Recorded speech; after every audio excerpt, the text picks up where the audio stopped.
Hello mga goers all over the world, and we are now here in Bangkok, Thailand. So bakit ba kapag sinasabi ko lagi yung Thailand, parang lagi ako sumasali sa Miss Universe? Siguro nga talaga ito talaga yung second home ko, as in may kurot eh. But anyways, in this episode, pupunta tayo ng Pratunam Market, magpo-food trip tayo, at of course, magsha-shopping tayo. First time namin yung gagawin dito. Pero syempre, sa mga hindi pa po nakasubscribe dyan, please do subscribe, i-like at i-follow nyo po kami sa aming mga social media accounts. At sa mga gagamit naman po ng Klook, please pakigamit nyo po itong aming promo code para magkaroon kayo ng up to 5% discount. Ano pang gagawin? Tara na, go with me, Mel. I just want us to go, drop everything and just go.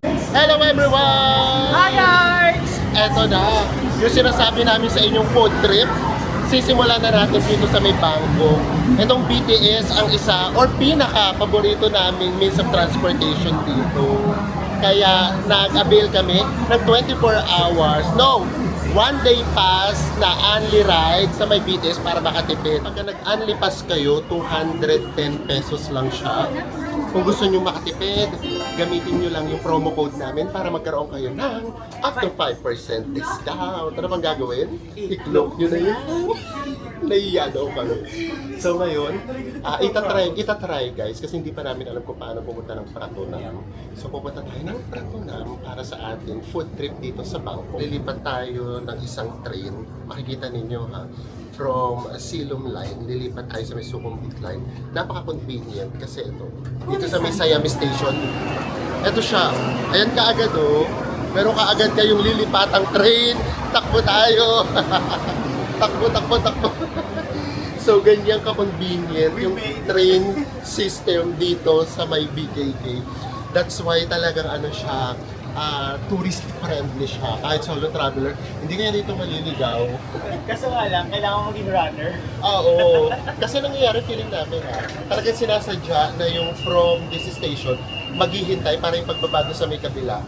Diretso. Parang pang-abot talaga. Yes! Guys, nandito na tayo sa may area ng Pratunam Market. Pero bago kayo makarating, dito pa lang, marami na rito mga store. Ito, mumura oh. 50 baht. Sa Enso, bumibili na 80 baht. Kasi nga, naubusan na kami ng damit. Pauwi na kami bukas. Ayan ka maganda nila. Ayun nga. Ay, parang ito maganda. Ay, ito mas light oh. Ito oh guys, oh, 80 baht lang. 80 lang. So, pwede na yan, di ba? This one. So, ayan o, gato yung mga pinipili na Enso, mga ganyan-ganyan. Pwede na to guys. Diba? Super mura. Kaya masarap ditong mamili. And then, actually, may mga food na doon. Ay daw. Cannot open. Okay. Bayaran na natin. So, ayun Ay, lang. maganda din yung mga shorts. Hindi daw pwede i-open. Ito din ang gaganda. So, paano kapag kami, kapag may sira, kaya nangangahaba. Ito, oh, may mga shorts, pero alam nyo na, tayo mga Pilipino, ayaw natin ng ganyan, ang haba. Ititiklop natin, itutupi natin yan sa loob. May turnography din, guys. So, ito yung mga bed ko, oh, yung mga turnography, diba? Oh, ayan, oh. May turnography rin dito. How much is this one? 150 for set. Oh, 150 lang for set na siya, guys. Diba? Ang ganda din. Guys, hindi na maglalabas sa Enso. Saan ba? Eto dito, kita siguro tayo dito. Okay. Saan ba? Sabi mo kabilang park. So ayan guys oh. Pero pakita muna namin sa iyo dito. Ayan.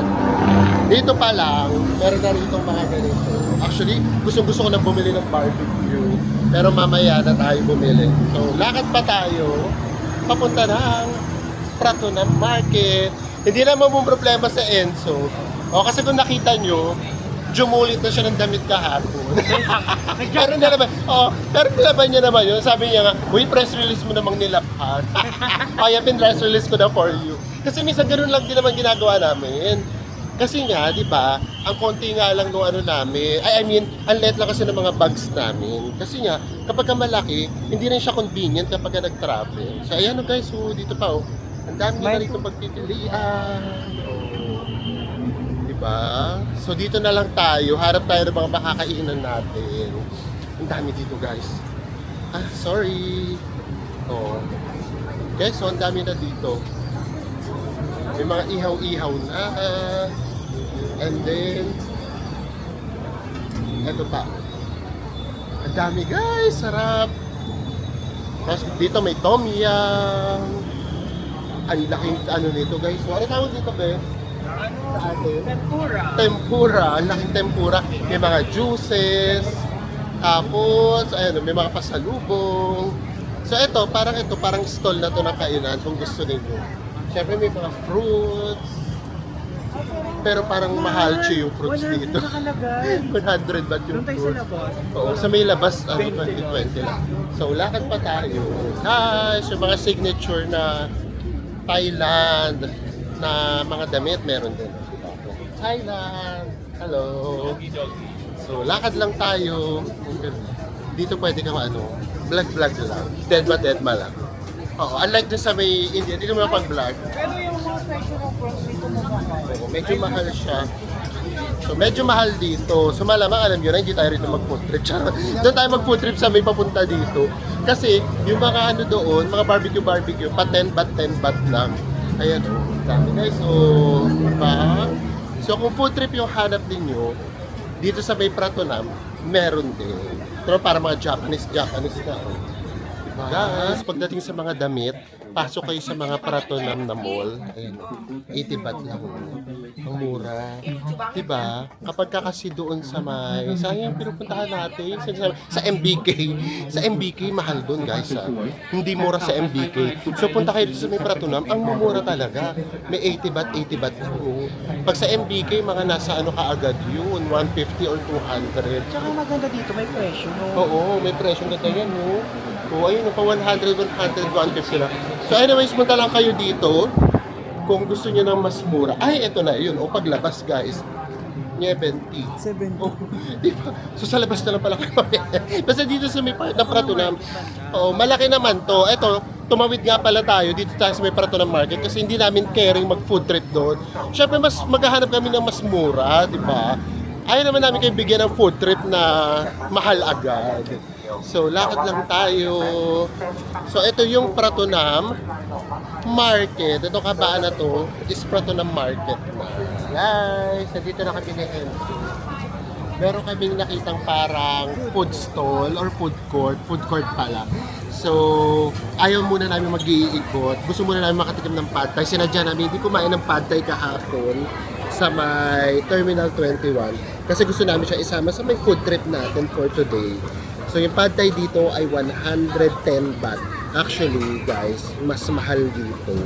As in, yung presyo niya from Terminal 21 kesa dito sa may Pratunam Market na area times 2. Pero tikman na lang din natin. At least alam nyo na, may idea na kayo. So guys, ito na yung ating pad thai. So hati lang kami na Enzo para mas marami tayong makain, matikman, di ba? So ito yung itsura niya. Pahawak nga, bes. Sige, ako hawak ng mic. Oo, di ba? Ang hirap din pala mag-vlog na ganito, guys, no? Diyos ko. Ano sa nakikita nyo, ha?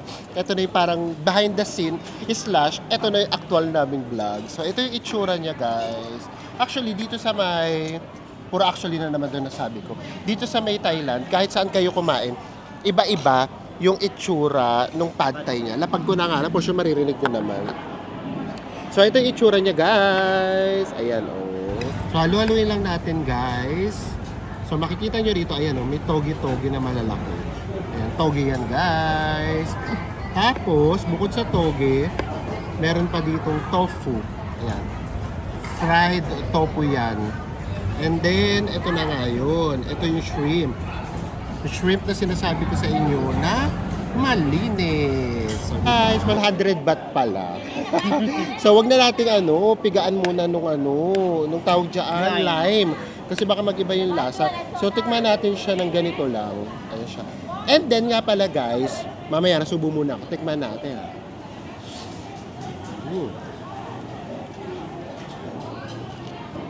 Masarap. Sarap, charot. Okay Lasang naman. peanut naman.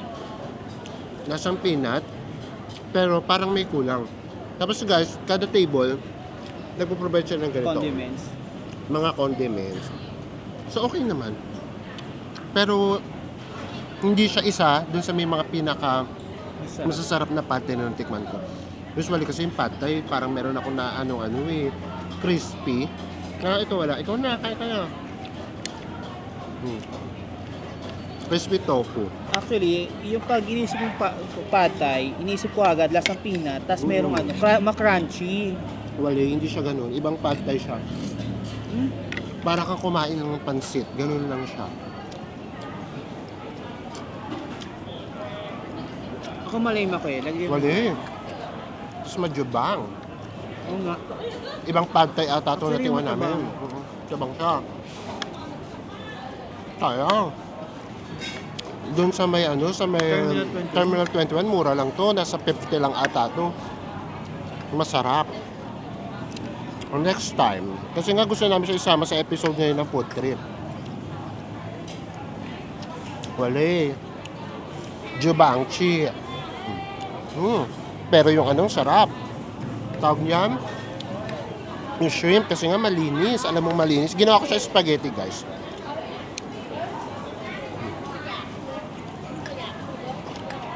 Jubang talaga. Ikaw. Matabang talaga siya. Ano dapat meron tong may something na maalat na medyo may peanut. Wala talaga siya. Guys, nandito na tayo sa may Prato ng Market. So, marami ritong mga mall na Prato ng din yung pangalan. So, pwede kayo doon pumasok para mas convenient sa inyo. Tsaka syempre aircon. Pero, mas mura pa rin syempre kapag ka nasa may labas. Dito sa may labas, mas mura. Yung 80 baht doon sa may loob, dito 70 baht lang. Tignan nyo naman yung mga damit dito sa may Bangkok. Ang gaganda talaga. Oh, iba talaga yung mga damit dito. Kaya no wonder, dami sa atin nagbebenta ng mga Bangkok clothes. Kasi gaganda. Tapos ayun, yung mga trendy talaga. Oh, ayun, yung mga trendy clothes. Ayan pa, oh. Look, kung gaano kadami yan. Ayan, oh. Ito naman parang mga jackets. Ayan, gaganda niya. Even bags, guys. Ayan, oh, mga bags. Ang dami, guys. Oh. Kahit mga polos, 160 lang. Ang ganda na. No discount. Ang gaganda ng mga polos dito, oh. Diba? Ang sarap mamili sa Bangkok. Guys, 2 beses ko na itong binabalikan. Bet na bet ko to. Kasi, hindi naman siya halatang pambabae. Pang unisex siya. Ayan, oh. Tapos ito, may spaghetti. Papalitan ko na lang, syempre, sando na lang. Or muscle shirt paloob. Diba? Pangalawang beses ko na siyang binabalikan. Ibig sabihin, gusto ko talaga siya. So, kailangan na natin siyang bilhin. 200 baht siya kapag isa lang. Kapag ka-wholesale, 140. Ang laki ng tipid. Kaya the more kayo may bibilhin, the more discounts na magkakaroon kayo. Kaya, kung nagtitinda kayo sa Pilipinas sa mga ganito, ang laki ng savings ninyo. So, hintayin lang natin si ate na wala na. Ay, hello! Lot Dai Mai? May reload lang. May milot. May milot! Guys, if gusto ng may milot, No more discounts. Parang green na lang, no? Parang hindi masyadong Actually, mas pambabae. gusto ko yung green. Oo. Parang hindi masyadong pambabae. Ayan, no? Diba maganda siya? Only one size. Yes. One size. Okay. So, bilhin na kaagad natin to. Kaya lang pusa. Pareho palang pusa. Okay, 200, right? Yes. 180, no? Okay. Roy One. Betsy. Ayaw. Ayaw. Ayaw niya guys. Roy So, bilhin na Roy natin. Betsy is 100. You want green? Yeah, green. So, bilhin na natin. Huwag tayong patumpik-tumpik kasi gusto ko naman talaga siya. So, yeah. 200 baht. So, kayo na bahala mag-compute, ha? Baka pagalitan nyo na naman ako, pagkamali na naman ako. Thank you! Guys, nakabili na ako ng turnography. Diba? Pati dito talaga turnography pa rin. Daming tao, saya. And then dito ang dami nyo na makakasalubong na foreigners. Hindi pala may Ito rin, no? Turnography na panlalaki naman to. Ito maganda. Kaya lang kasi, meron na akong ganyan. Ganito yung kulay ng ko. Ganito yung, kung nasuot ko na to, ganitong kulay. Ganitong design yung ko. Maroon. Ang problema kasi sa may panglalaki, malaki yung malaki yung shorts, mahaba. Yun yung problema. Kaya sa pambabae ko bumili. ayaw niya magbigay ng discount. Siya? Tara na. 150, sabi ko. 150. Mas mahal pa din. So, wali na. Konti na lang budget natin. Isa na lang siguro mabibili natin. I-save na natin kay Enzo kasi baka umiyak siya kasi 80 lang yung kanina niyang nabili. Tapos ako, 200. Baka magwala siya. Meron pa siya 120. Ayan na. Ayun, ang ganda nun, no? Ito yung mga nabalikan na namin. Ay, parang cartoons ka naman. Maganda ba to guys? Ito yung, tignan nyo si, ayan, ganito gusto niya. Ang sabi ko sa kanya, ito yung maganda. Ito oh. Look, hawakan mo ito, ano, papakita ko sa kanya kung gano'ng kaganda. Ito yung plastic ko, pasuyo. Oh, ang sabi ko sa kanya, ito yung maganda. Di ba? Ano ko, white t-shirt Ganda, ko. oh. Ganda? Oh. Di ba? Tanong mo na kung magkano. Hi! Ano nga? Ano? Lot day. Hindi, Lot Daymay. Lot Daymay. Roy Petsy. No. Songloy. Oh, pero maganda yung tela niya, guys.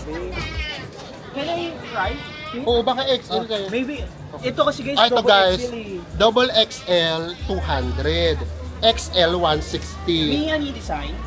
Pagpipilitan nating magkasya kay Enzo ang XL. Kasi guys, 150 lang yung XL. 150 ba? 160? 160. O, 160 kapag ka XL. Pagpipilitan natin kay Enzo yung XL. Ang gaganda ng damit dito, oh. Grabe, ang ganda niya sa mata, guys. Promise. Ito yung sinasabi ko kay Enzo na bagay sa kanya. Ayan.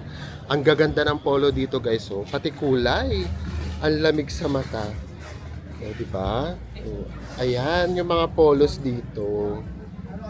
Ayan. Tapos ito yung gusto ni Enzo, guys. Ipapakita. Ayan, sinusukat na ni Enzo. Ito yung XL. Ito yung XL. O, 150 lang. Kasya sa'yo. Kasi pag hindi yan kasya, 200. Kasya. Pagkakasyahin natin. Tapos guys, ito yung gusto ni Enzo. Oh, Diyos ko, ito yung gusto niya. Oh, Ayaw mo, cartoon XL lang ako. characters. Oh, XL ka lang. Kasya sa'yo yan para makatipid tayo. 160. Ang ganda. Ganda siya. Oh, go na yan. Guys, sa matitipid naming 40 baht, pinagpilitan namin pagkasya kay Enzo yung XL. So, ang gagawin niya, pag hindi sa kanya kumasya, mag-exercise na lang siya pag-uwi. Charot. Hindi. Kasya naman. Sakto lang naka-t-shirt pa siya. Oh, I mean, ang kapal pa nito. Oh. Kasya yan sa kanya. At saka, para kung hindi, mapilitan siyang mag-exercise. So, ayan na. Meron na rin sa Enzo. Siya naman ngayon lumagpas. Naging 280. 280. Ano lang? Ay, hindi Grabe pala. naman. 60. 240 siya. 240. So, ikaw yung maghahabol ka po rin. Ay, di na. Diyos ko. Kasi may hinahabol kami. Guys, dito tayo sa may labas. Eto guys, you shouldn't miss. Arte, you shouldn't miss yung kanilang barbecue kapag nandito kayo sa may Thailand or sa may Bangkok. So, tignan natin kung magkano dito. Guys, ito yung sinasabi namin sa inyo. Doon sa may loob ng Pratunam Market, 50 to 60 baht to. Dito, 20 baht lang. So, ito din. Isa rin to sa dapat matikman ninyo kapag ka nandito kayo sa may Bangkok or sa may Thailand. Thank you! So, ayan. And then, isa ditong barbecue. Ito yung mga may i-advise namin sa inyo na mura lang. Hello, how much? 10 baht.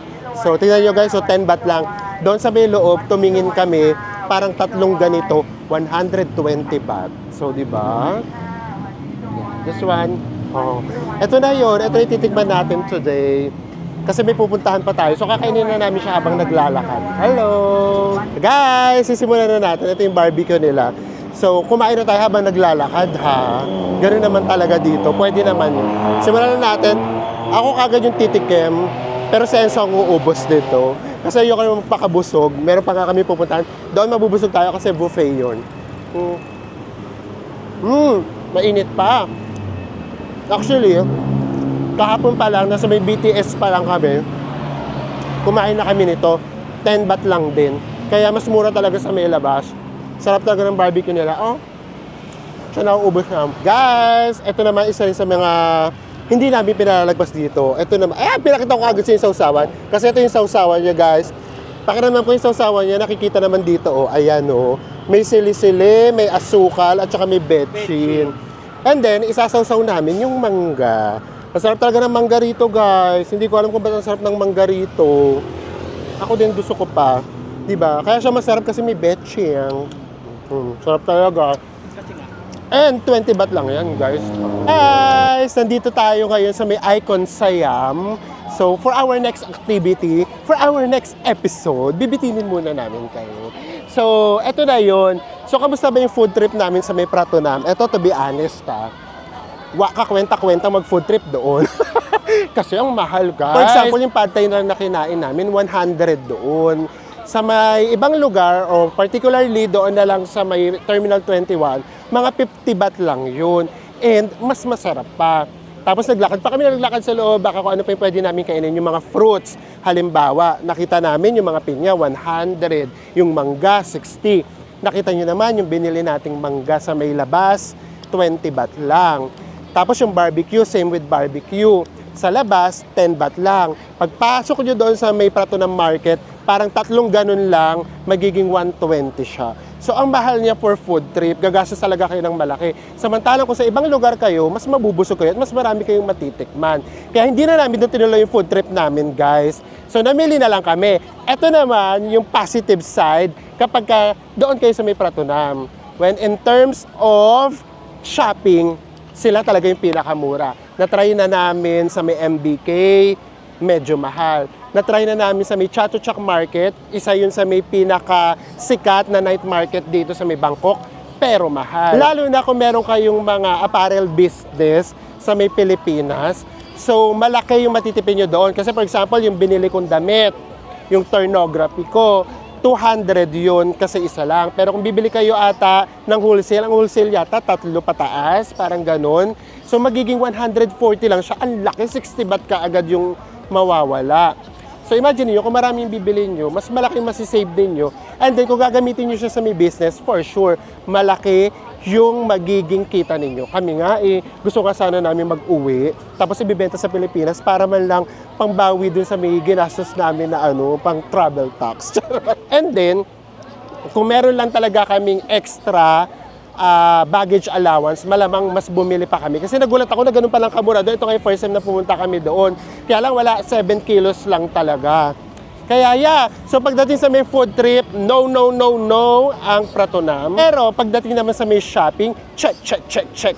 Mga 10 check.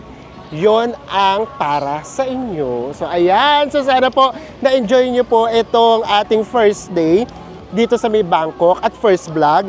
Yung second and last vlog natin, magkukrus tayo para yun sa mga hindi pa nakakapanood. Nakapag-cruise na kami dito, pero sa mga bago, para to sa inyo. At syempre sa mga matagal na nakasupport sa amin, na kahit ano na lang yung gawin namin, nanonood kayo. We love you all, guys! Magkita-kita po ulit tayo sa mga susunod pa nating travel vlogs.